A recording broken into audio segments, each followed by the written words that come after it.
So now the animation, the first part at least, is done, and there you can see the renders of it. It's obviously got a long ways to go, and I'll be showing progress renders throughout this video so you can sort of see how it evolves. And so here I'm just sort of cleaning up things that I saw that were wrong with the first incarnation, I guess. And I guess technically from here on out it's just clean up and making things flow better. So for example, here I'm making the fingers behave a bit better with the return to the origin. I'm having them open before the gun is regripped.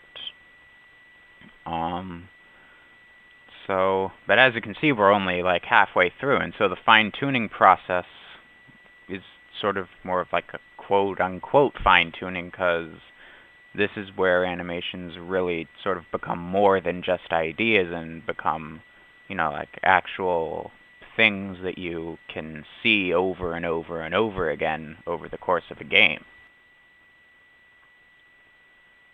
And so here I go into the curve editor. I was trying to make a motion a bit more smooth. It didn't end up working out so well, but if any of you are watching these videos and still haven't ventured into the curve editor, I strongly recommend that you do it, because you have so much control over how your animations look. There's really no reason to not figure out how to use it. I might even put up a tutorial on that, or in some later video I'll just use it and I'll be able to go more in depth in my narration. But I'm serious when I say learn how to use the curve editor. Now I think I'm just doing some more tweaking. There should be another render coming in pretty soon to sort of see how the first wave, I guess, of fine-tuning happened. I guess here I'm sort of playing around with the frame gun a little more. So I guess just enjoy my fine-tuning process. I guess I'm sort of working on more motion contrast there, getting the gun to, sort of act and react in a more apparently forceful way. So basically what I mean when I say motion contrast is the idea that you can make a really limited motion, for example, pulling the bolt back, seem to have a lot more life and a lot more action going on than is actually going on, by having everything else sort of move in an exaggerated way. For example, you'd have the gun start forward a real lot, and then when the bolt is pulled back, you'd have it move back a real lot. And that would just give the impression that there's more going on, and it can make animations that would otherwise be really boring and just sort of like, oh, yeah, I get it, he pulls it back. It makes them, just more interesting to look at, which is, of course, the goal of every first-person animator. Yeah, here we go. So as you can see, there's a lot more sort of bounce to the gun. It's definitely more alive than it was in the first video. It's definitely more clean and smooth also, but I still wasn't really happy with it. I sort of thought it looked sort of just weak and almost cliche. I don't know. So what I ended up doing is I ended up having it rotate all the way back for the pull, and so it's, on one hand, you could say, oh, it hides the hand, it's not interesting. But on the other, I think it gave the animation just a really clean, smooth feel. And so I saw the render, and I was like, yeah, this is what I want the animation to be. And so for the rest of the video, I'm just going to be sort of elaborating on this, cleaning it up, making it flow better with the rest of the animation. And so like I said, it's a pretty big change to the original idea. But I just like this so much more that I was like, you know what, I'm going to keep this. I'm going to keep working with it. And I'm really glad I did, because I like the animation that I did a lot.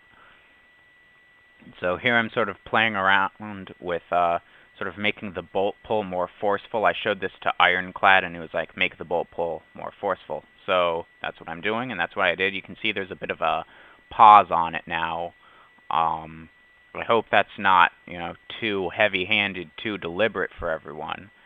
But I like it, and I showed it to him afterwards, and he liked it. And so now this is like the fourth or fifth iteration of, quote-unquote fine-tuning. So here I'm giving a lot of attention to the hand, trying to make the hand return in, a really natural way. Another thing that Ironclad told me was wrong uh, with the first incarnation of this sort of reimagined animation was that the hand return to the origin was really awkward.